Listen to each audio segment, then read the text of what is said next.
এখন আমরা আছি উত্তরাখণ্ডের মাতাধারী মায়ের মন্দির। সবকিছু আপনাদেরকে দেখাবো। দেখুন কি সুন্দর ভিউ, আর মায়ের মন্দিরটা দেখুন নদীর মাঝখানে আছে। চলুন এবার সবকিছু দেখাচ্ছি। পথ চলা শুরু আমাদের, উদ্দেশ্য মাতাধারী মায়ের মন্দির। জয় মা, আমার মা, তোমার মা, সবার মা। জয় মা, মা সবার মঙ্গল করুক, সবাইকে ভালো রাখুক। এখন আমি ধারী মন্দিরে যাব দর্শন করার জন্য। এই জাস্ট পৌঁছালাম ধারী মন্দিরের এই জায়গায়। এখন প্রসাদ নিয়ে যাব, সঙ্গে থাকবেন আর সবাই মিলে বলবেন জয় মা। এই মা হলো প্রচুর জাগ্রত, যেটা আর সবকিছু আপনাদেরকে বলবো। তার জন্য আপনাদেরকে কি করতে হবে, যেতে হবে আপনাদেরকে ধারী মায়ের কাছে। জয় মা, এখন আমরা যাচ্ছি ধারী মা মায়ের মন্দিরে মাকে দর্শন করতে। আপনারাও চলুন আমার সঙ্গে। আর এই যে দেখছেন, এই দিক দিয়ে সোজা মায়ের মন্দির যেতে হবে। এই সোজা আমরা যাচ্ছি মায়ের কাছে।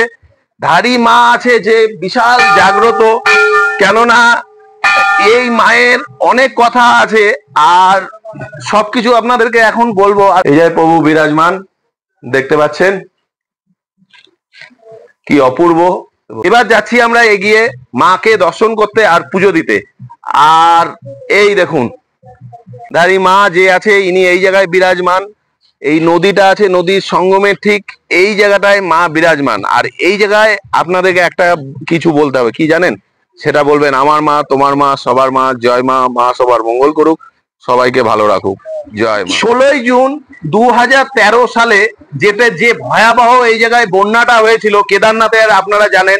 তার জন্য অনেক এই জায়গায় অনেক কিছু বলা হয়। যে এই মন্দির যেটা আপনারা এই যে এই মন্দিরটা কি বলছিল, এই জায়গা থেকে সরকার থেকে তখন বলছিল যে এই মন্দিরটাকে তুলে অন্য জায়গায় স্থাপিত করবে। কিন্তু যখন বলা হয়েছিল, অনেকেই যে সাধু আছে, পুরোহিত আছে, সবাই বলছে যে না, এটা করা যাবে না। কেননা ধারী মা যিনি আছেন, তিনি হলো এই উত্তরাখণ্ডকে রক্ষা করে, দেবভূমিকে রক্ষা করেন এই মা। আর এটা করা যাবে না। কিন্তু তারা এই জায়গার যে মানুষ, যারা মেন প্রধান ছিল, তারা ওটা মানেনি। তখন বলছে না, এটাকে সরাবো। তারপর যে ভয়াবহ বন্যাটা হলো 2013, আপনারা সবাই জানেন। তারপর কিন্তু মন্দির আর সরালো না, মাকে এই জায়গায় রাখলো। মা এই জায়গায় বিরাজমান। আর এই জায়গার মানুষ, উত্তরাখণ্ডের মানুষ, এনাকে নিজের মায়ের মতো ভালোবাসে আর প্রচুর বিশ্বাস করে। সঙ্গে থাকবেন, সবাই মিলে বলবেন জয় মা। অনেকটা নিচে যেতে হয়, মানে পাহাড়ের উপরে আমরা আছি, পাহাড়ের উপর থেকে এখন নিচে নেমে যাচ্ছি। সবকিছু আপনাদেরকে দেখাচ্ছি। আর এই দেখুন মা গঙ্গা এই জায়গায়, এই দেখুন এই জায়গায় মা বিরাজমান, নদীর মাঝখানে মা বিরাজমান। কি অপূর্ব দৃশ্য! আপনারা যদি না দেখেন, আপনারা কখনো ভাবতে পারবেন না। এগিয়ে যাচ্ছি আমি, অনেকটা নিচে নামতে হবে পাহাড় থেকে, অনেকটা ডাউনের রাস্তা এগিয়ে যাচ্ছি। আর এই মা প্রচুর জাগ্রত, আপনাদেরকে বলে বোঝাতে পারবো না কতটা মা জাগ্রত। কেননা এই মা হলো বিশাল জাগ্রত। যতজন এই জায়গায় এসেছে মাকে, ধারী মাতা যিনি আছেন, তাকে পুজো দেওয়ার জন্য, কোনোদিনও কাউকে খালি হাতে ফেরাননি এই মা। কতটা ডাউন রাস্তা একদম, কেননা আমরা পাহাড়ের উপরে ছিলাম। এই যে দেখতে পাচ্ছেন, এইদিকে আমরা ছিলাম, আর আমরা ডাউন দিয়ে আমরা নেমে যাচ্ছি। কার জন্য? মায়ের জন্য।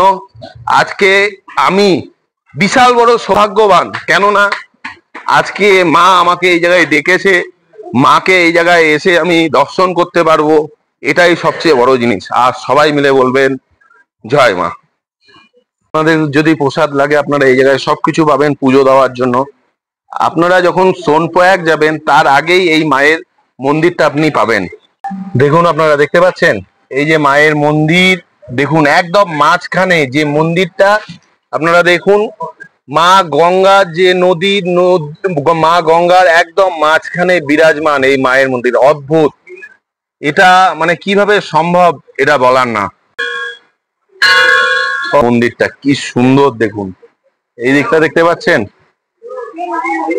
মানে এত সুন্দর, বলার মতো না, বলার মতো না, অবিশ্বাস্য।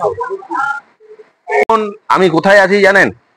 এখন আমি যে জায়গাটা আছি ধারী মাকে দর্শন করার জন্য, আপনাদেরকে দেখতে পাচ্ছেন এই জায়গাটা হলো গঙ্গা, গঙ্গার মাঝখানে। বলার না, আর এত শক্তিশালী, এত পাওয়ারফুল মা।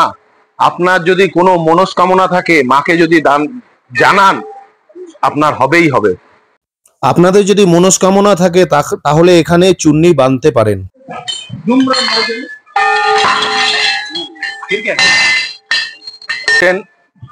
এই দেখুন মন্দির, এই জায়গায় হলো মায়ের মন্দির, এর উপরে মা এই জায়গায় বিরাজমান। ওই দিক দিয়ে হেঁটে হেঁটে এসেছিলাম, এই সাইডটা দিয়ে আমরা হেঁটে হেঁটে আসলাম এই জায়গায়, তারপরে এই ঘুরে ঘুরে এখন আমরা এই জায়গায় পৌঁছিয়েছি। আর দেখুন মা গঙ্গা এদিক দিয়ে যাচ্ছে, দেখতে পাচ্ছেন আপনারা। মাকে একটু পুজো দিয়ে নেই, সবাই মিলে বলবেন জয় মা। মাকে খুব ভালোভাবে দর্শন করলাম, আর পুজো ঠিকভাবে কেননা আমি খাবার খেয়ে এসেছি, সেই জন্য আমি পুজো দেইনি, আমি নিজেও পুজো করিনি, কেননা খাবার খেয়ে এসেছিলাম সেই জন্য। আর জাস্ট মাকে দর্শন করলাম, অপূর্ব। মুখটা দেখলে মনে হচ্ছে মা একদম আপনার দিকে তাকিয়ে আছে, মা আপনাকে প্রচুর ভালোবাসছে, প্রচুর ভালোভাবে দেখছে। সবাই মিলে বলবেন জয় মা। আর দেখুন এই জায়গাটায় যজ্ঞ হয়। লাইক করবেন, কমেন্টস করবেন, শেয়ার করবেন আর নেক্সট ভিডিওর জন্য অপেক্ষা করুন।